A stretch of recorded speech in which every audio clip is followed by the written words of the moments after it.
Ready for brand stories? Get inspired and learn from thought leaders, CEOs, business owners, managers, entrepreneurs, and experts who tell their brand stories and share their first-hand insights. Welcome to Brand Talk. I'm your host, Bridget. I support entrepreneurs and organizations like you to become future market leaders by transforming their ambitions and passion into an online brand that radiates beauty, brilliance, and authenticity, attracting the clients and recognition they deserve. Let's get started and dive with me into the world of brands.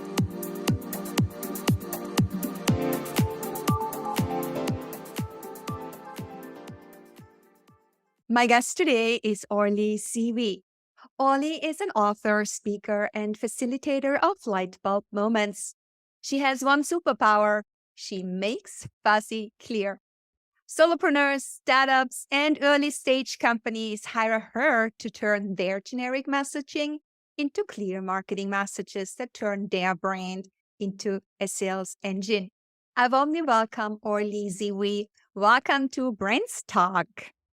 Thank you, Brigitte. Thank you so much for inviting me. Really excited for our conversation. Yes, I'm also excited for our conversation because you're both in the realm of branding. So branding is really a huge area, a huge field that encompasses much, much more than a logo, a name, and some colors. This is just a very narrow interpretation of a brand. And the expression of a brand actually includes much, much more: attitudes or the tone of voice, the tagline, or then also, of course, a flagship product. And all these different forms of brand expressions must harmonize to become a strong brand identity. And I always say branding starts with mindset and eventually makes customers feel. It's about the feeling that we elicit in others, the feeling someone has who connects with our brand. And whatever touch point it is we use, social media, email, or whatever that is to connect and make our audience feel in a certain way by being on brand. And one of the touch points is LinkedIn, and it's where you come into play very strongly, right, Orly? LinkedIn as a social media platform that connects individuals, but also companies. And you are an expert in that. And that's why you are here today. You help make people stick out and break through the noise with the profile and page on LinkedIn, isn't it? Yes, exactly. And I wanted to just to on something you just said about what brand is. The thing that people forget is that brand doesn't live in our minds; it lives in the minds of our customers. And whatever they believe it is, that's what it is. And so our job as brands is to make sure that they have a consistent that a consistent experience, so that every time they think of you, there's a positive feeling attached to that. Exactly. And I always say it first goes through the heart and then to the mind, because then it sticks. If it just goes to the mind, you easily forget about things. But if it touches your heart first, then it really sticks also in the mind. So we position ourselves through the heart in the mind of our customers. And your specificity is also LinkedIn. It has become a strong pillar of your CV brands. And before we go into LinkedIn now, we want to know, what is your personal brand story? Tell us a little bit about yourself, how you got there where you're at now as an entrepreneur, because you were also leaving the corporate world, right? And starting your own business. No, actually, I've always been an entrepreneur, believe it or not. I had a design and marketing communications firm for 14 years before I started this business. And my background is, I think that entrepreneurship is really in my DNA. On my father's side, I come from generations of entrepreneurs. And on my mother's side, I come from generations of educators.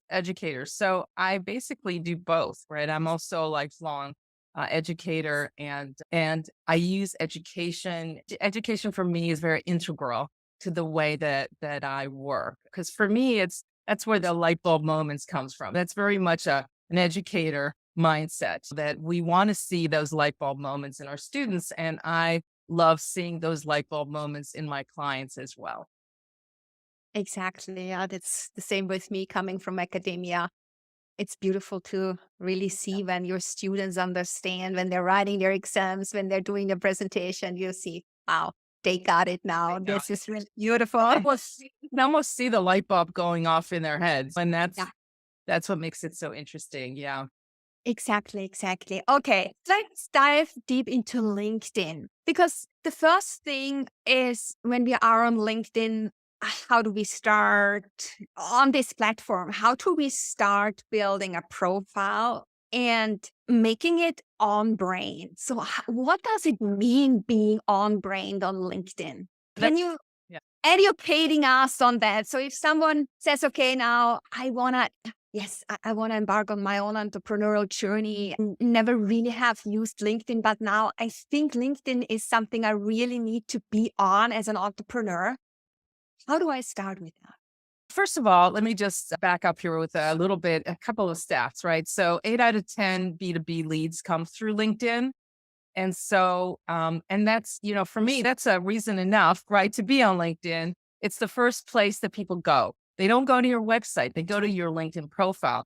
But what happens, and this is where the being on brand comes into play, if your LinkedIn profile, if they go from your LinkedIn profile to your website and there's no family resemblance, there isn't a sense that these are part and parcel of the same brand. It confuses people, it dilutes your message, and it makes people question whether you really know who you are. So, and by family resemblance, what I mean is it doesn't have to look exactly like your website, but there needs to be aspects of your websites. For instance, your banner, right? The banner is a great place to sort of remind people, yes, this is part of the same brand. Your tagline, whatever it is, I refer to myself as your facilitator of light bulb moments on my website as well. I talk about making fuzzy clear both on, my LinkedIn profile and on my website. And then the other thing is that there needs to be a sense that if you are, for instance, if you're a subject matter expert, then I want to see on your website, there's going to be either press articles, speaking. There are going to be opportunities for people to hear your thoughts, to read your take on things. And the same thing is true on LinkedIn. So the kind of content that you post should also be connected to your thought leadership lane. A colleague talks about, your zone of genius, right? So once you identify your zone of genius, then it's really good to stay in that lane because the more consistent you are, the easier it is for people to remember you. And I always say, if they can't remember you, then it's hard for them to actually buy what you sell. Yeah, exactly. So the first thing is to take confusion out of the equation. Uh, yes, exactly, And exactly. very often, as you say, people don't even, because when people don't know me, they get to know me via LinkedIn and then maybe connect to my website. They want to learn more about me. So it's not the website anymore. That's the first thing. It's actually a social media site that links Absolutely. to the website. And the reason I focus on LinkedIn is because that's the B2B place, right? So if you're more on the consumer end, you'd be on Instagram, on Facebook and TikTok, I think is really more promoting products or new ideas or what have you. But if you're in the B2B space and you want to talk to corporations and people who are really looking for a really business focused relationship, then you really need to be on LinkedIn and you need to be active on LinkedIn. Exactly. That's why it's so important to be on creator mode, right? But before we go into all of that specific details, can we start from the beginning? Let's say we're top down, starting with, let's say, the headline and then the banner.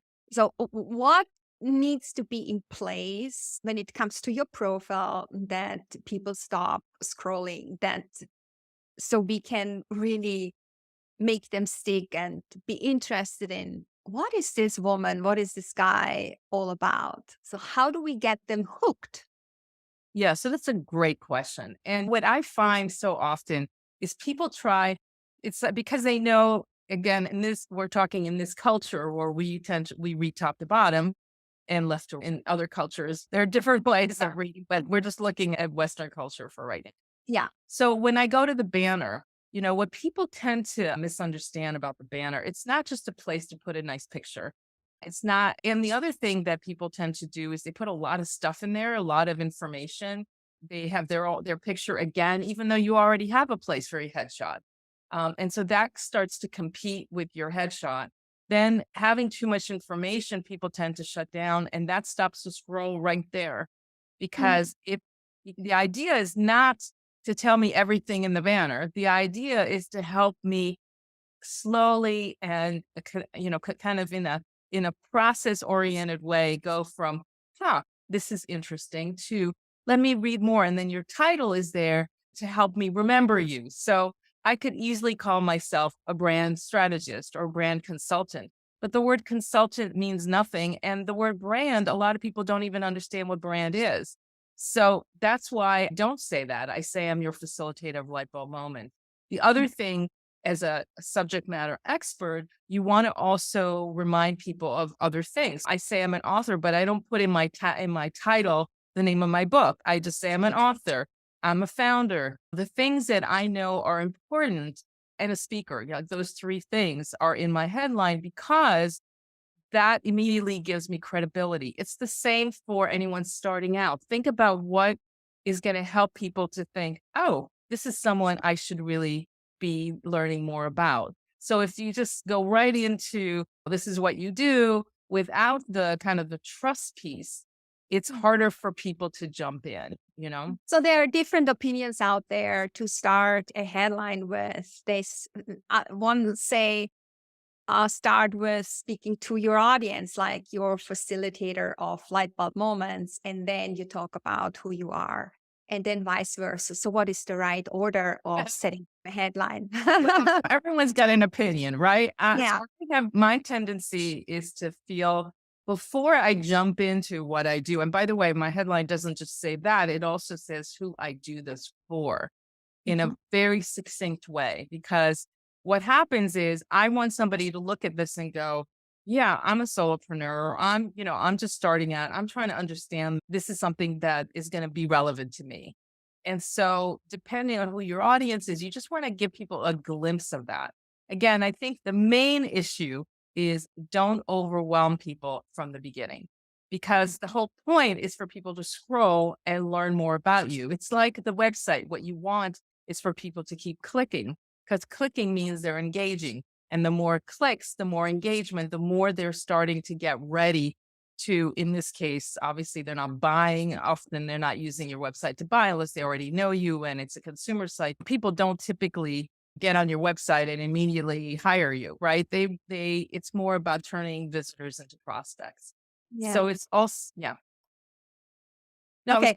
I was just going to say that it's each one, each site has a different purpose, right? LinkedIn's purpose is to let people know a little bit about you, enough so that they want to learn more, not to tell them everything up front. Okay. My next question would be, what are the ingredients that make my LinkedIn profile super powerful? How can I make it relevant, timely, insightful, give it a personality, and give it a dash of success story? How can I do that? So you already mentioned the banner. We talked about the title or the headline. Mhm. And by the way, one of the things I always say to people is stay away from all industry jargon. Just make it simple but succinct. You should be able, if you can't say what you do in a sentence, you need to go back to the drawing board and figure out who you are. And that's for me, that's kind of where my work begins is really, are we clear on who you are as a brand? Because you can't brand your LinkedIn if you don't know what you stand for. And you also need to be able to stand in that space and be, yeah, this is what I do. You could do everything. You could do lots of things. But as you know, when you speak to everyone, you engage with no one. And so you want to be careful about that. And especially on the profile, it's about your personal brand. It's about you Right. as a person, you as the face of your company.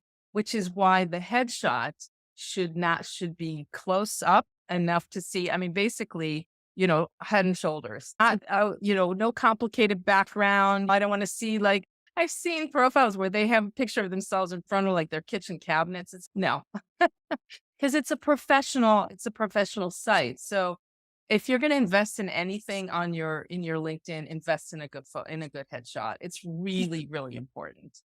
Mhm. Okay. So we have the photo, the headshot, we have the banner, we have the title, Yep. and then we move to the about section. About section. Yeah. And this is another big one where people tend to think of it like it's a selling page. So it's all about them. Here's what I've accomplished. It goes on and on. It's like, 15 bullet points or what have you. The only thing, so I've actually developed, there's a framework that I've developed of how to think about your about section. The first part is, that first paragraph should really be who you are, maybe something, give a sense of kind of how you came to this, or maybe a little bit about your past experience or why you established your practice. What is it that, something that shows like your passion and interest and your focus, right? And then the second paragraph is show me, don't tell me, right? Don't tell me how great you are and how wonderful everything is. Show me by an example.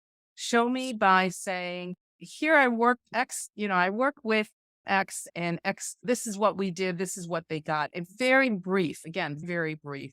I think no more than 5 paragraphs.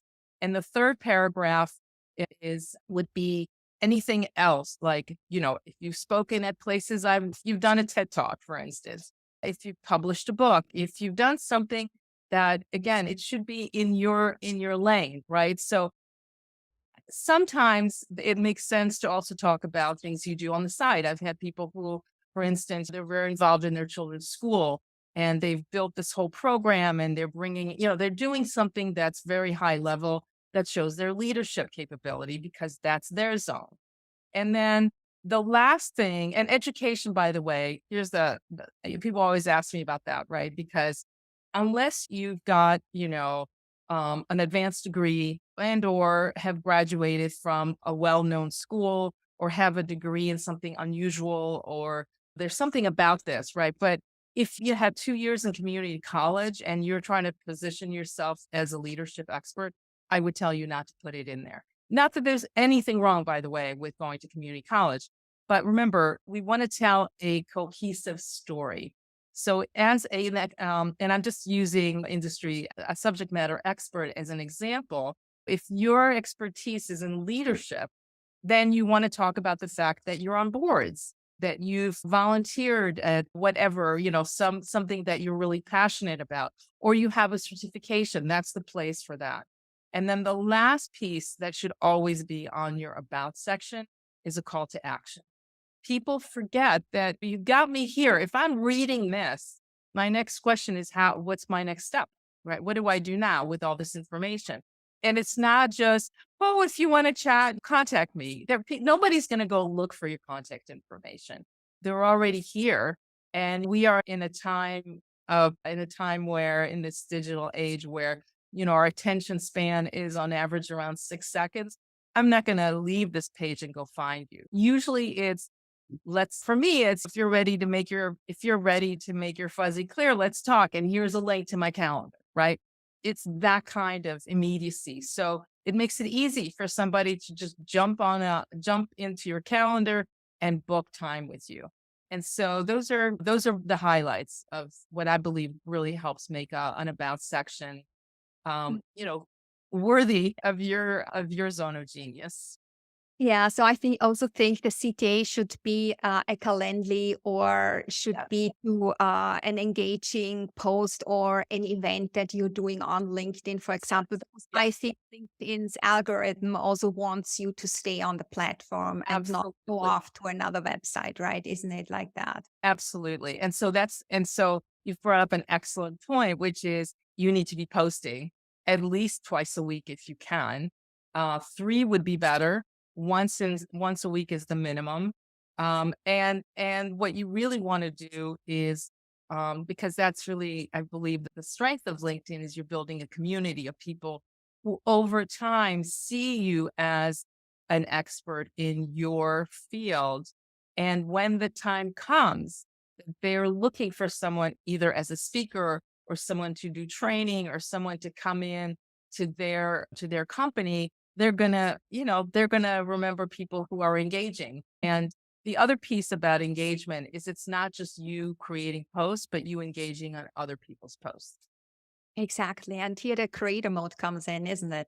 Oh, you must have well, that's the thing. I'm almost assuming that you have creator mode, but if you don't, you absolutely need to, because if you're positioning yourself as that expert, then the creator mode really brings that to bear, because right at the top, it shows where you've spoken, the articles you've written. It gives you a platform where people see that first. And then then they'll read about your about section. And then there's the experience and recommendation, all of that. Yeah. So, with how many followers or connections, how many connections should I have in order to switch to creator mode? When does it make sense to do so? Great question. So I'm going to answer that with a kind of another approach, which is, think of it this way: that the average person on LinkedIn, the average, professional, has 960, I believe it's somewhere around 960 connections. So at the very minimum, you should have 500. But so anything less than 500, and I'm not saying that there's no value in having less than 500, but it's almost as if you need to at least have 500 to be seen on par with people who on average have almost 1,000. Yeah. Mm. And having followers too also helps that, because so it's a catch-22 situation, because Yeah. when you don't have a creator mode, it doesn't make it easy for people to follow you. Once you go into creator mode, then people can easily follow you, and that starts to build your people. It elevates your profile Mhm, once you mhm. start getting followers. But yeah, Okay. So, at least 500. at least Eh, 500. Yeah. yeah. And there's another thing. We have talked about our website and we have talked about LinkedIn, and there needs to be a connection as well. And I Correct. think there are, especially when you start out and you're not there with 500 connections and you're finding your place on LinkedIn, and then you're wondering, how do I connect this and that and my website? There needs to be a page as well that is integrated to the profile. So a LinkedIn page, a company page. Otherwise, you will not get the icon on That's exactly. your timeline, on your education, and on your experience timeline. What's your take on that? How important is that to have that backup of a company page? Because on the company page, then you connect to your website respectively. You have also the contacts Right. in your profile where you enter all the other pages that you can be visible or that are representing your brand as a brand element, isn't it? Yes. Oh, it's very important. And even if just all you really need to do, again, as a solopreneur, just every once in a while, you have a post, you just throw it onto your company page. But yes, Mhm. you're absolutely right that having the company page allows you to then use your logo. And this is the other thing I would also suggest: if you don't have one, you should have one, because otherwise, you just get this kind of grayed back square. And, you know, it's again, it's all, so much of this is about perception. So you Yes. want to be taken as seriously as an expert, as an industry leader, as a thought leader, as someone who really is an expert in their field. You want to make sure that everything is buttoned down. There's another piece to this, which is recommendations, which a lot of people don't really think about that much, right? Um, Yeah. I have it's like an 80-20 rule on that. You need to also give recommendations, not just take recommendations. But if you have, and this is when it gets kind of interesting, if you have 2,000 followers and you have no recommendations, that's a red flag for me. Mm. I want to, you want to have at least 15 recommendations and maybe give five, or have 25 and 10, something like that kind of percentage. And the reason is because when people want to know what it's like to work with you, your recommendations are doing the work for you. Yeah. And Mm. often I don't even need to get recommendations. I say to people, you want to know what it's like, read my recommendations on LinkedIn. And of course, the best time to ask for recommendations is right when you finish the project and people are really happy. And they will absolutely write it for you. But remember, there is a window. and the window closes. And if you wait too long, they have moved on to the 20 other things they're doing and they're not thinking about you. Would say it's just before you finish the project, it's the right time to ask for it. Because you're asking permission. That's the other thing. You're absolutely right. Right at the end of a project. So they're kind of prepared and thinking, oh, yeah, when this project is over, then I will do that. And then, of course, if you have recommendations on there already, it's easier for someone to write you one. All right. So that is already a lot of information that you have provided us with. And so you are an expert on the profile. And what is it about the engagement? Because the posts are also part of our profile. It's we are content creator, we are posting, but we are also commenting on posts. So how is it about this engagement? Because engagement is the golden ticket when it comes to being a creator, building a community, engaging with people, building trust. What is your take on engagement basically? How often should I comment on other posts? Should I comment before I post my own post and comment afterwards? How many comments? Is there a rule of thumb? How do you see that? Well, let's back up first by you need to have at least 500 connections. Yeah, yeah, Because if you don't have enough connections, then you're not really, so the first step before you get to engagement, you need to build your connections. And by yeah. connections, make sure that they're people who are high level connections, not just connecting with everybody.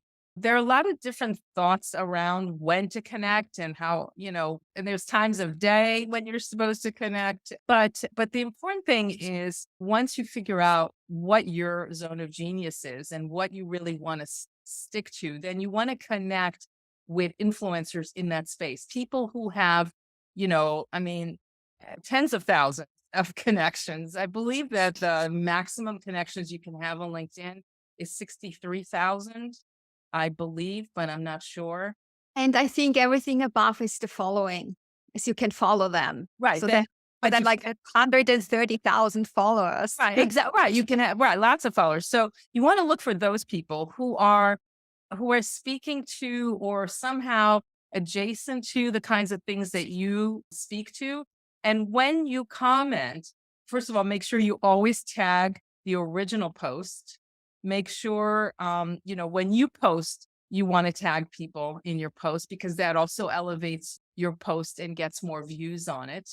But now it's like when people mention me in their post, always make sure that you thank them, make sure they refer back to something. This is about building communities. So it's not about selling yourself on LinkedIn. And people are very wary of that, of the sense that you're always selling or trying to get people to do something. Really, what you want is to build awareness for who you are, what you speak on, and for people to start thinking of you when they are looking for someone. Yeah. But we should also be careful when it comes to tagging people on posts. There Oh, should right. be relevance because it also happens that people tag you all the time Oh, and no, it's no, no. not Yeah. even relevant and it becomes annoying after a while. We have to also be sensitive when it comes to tagging other people on our posts, I suppose. Thank you for mentioning that. Yeah, I was actually going to say it's not about you don't tag people all the time. I was thinking more in terms of when people mention you and you repost their post, then you tag them.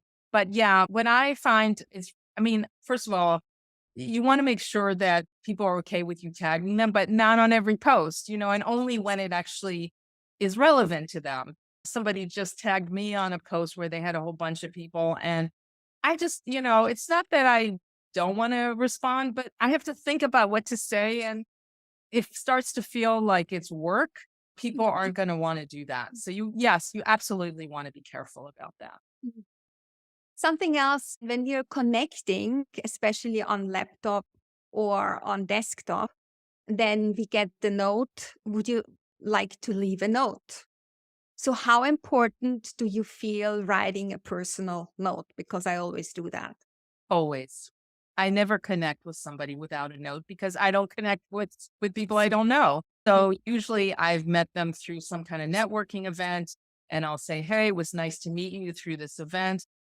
The other way that I've added notes is when someone, I see something that someone has posted or they've engaged on my post, but we're not connected.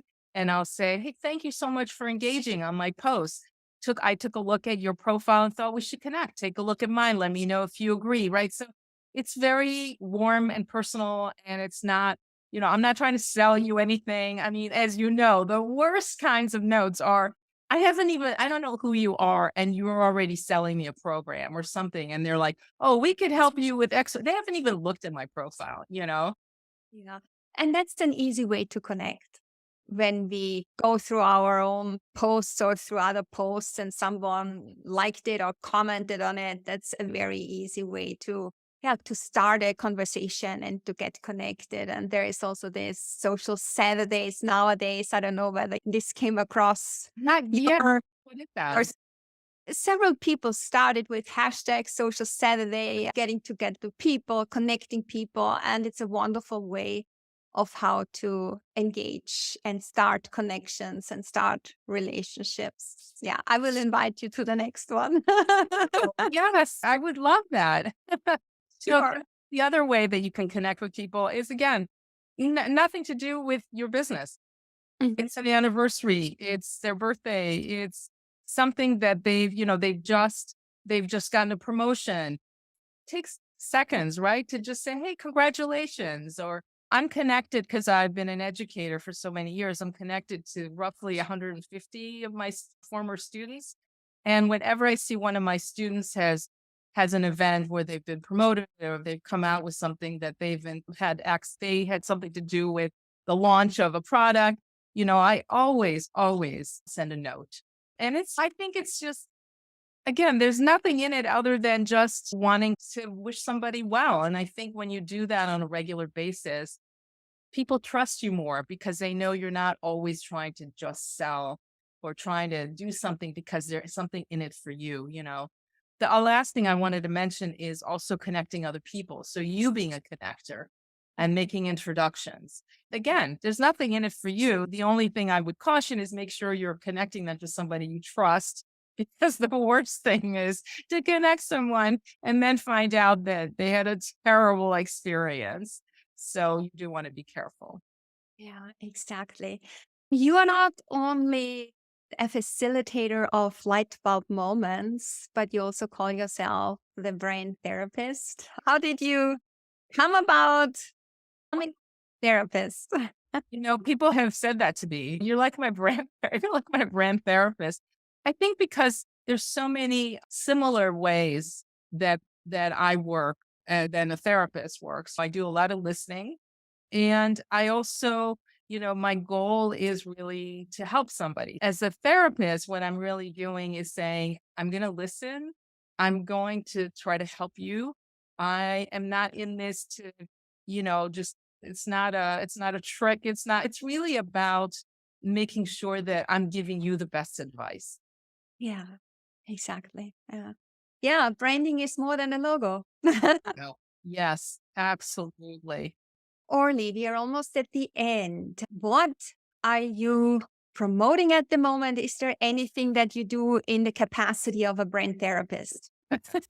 So right now I'm launching a 3-part brand series. The first one actually is goes live tomorrow. And so there's three 1-hour workshops. The first one is Are You a Brand? Which, I launched this because so many people don't really know. As you said, most people don't really know what a brand is. So I thought, let's start with that. And then the second one is your LinkedIn on brand. And the third one is focused more on messaging. And that one is called What's Your Brand Story? Okay, cool. I will put everything into the show notes and people can then connect with you there. And of course, on LinkedIn, that's also your. Absolutely, yeah. And oh, by the way, I also have a LinkedIn rebrand summer package, and I'll send you that information as well. Yeah. Okay, wonderful. Yeah, before we come to the final end, I would like to do a quick word wrap with you. Are you ready to give me quick and short answers to Absolutely. the next questions that I have for you? Yep. So, Go. yeah, what is a story for you? A story is, um, your passion about why you started your business. Success. Helping a lot of people succeed. LinkedIn. Getting requests from your ideal prospects. Purpose. The reason you get up every morning. And brands. The sum of all experiences over time. Beautiful. Thank you so much, Orly, for being my guest today. It was a pleasure talking about brands, about brand building, about being on brand on LinkedIn. It was just beautiful having you. Thank you so much. Thank you. It was really a pleasure being here with you today. Thank you. If you like my show, follow Brands Talk on your preferred app, share it on social media, and if you find a minute or two, leave a quick rating or review. Thank you so much. If you want me to guide you to become a future market leader by transforming your ambitions and passion into an online brand that radiates beauty, brilliance, and authenticity, attracting the clients and recognition you deserve, drop me an email. I'd love to be your guide on your hero journey. Check out my website, bridgetbrands.com. Connect with me on LinkedIn, Facebook, Instagram, and Twitter. I hope you will stay tuned in on the next episode when we dive into the world of brands.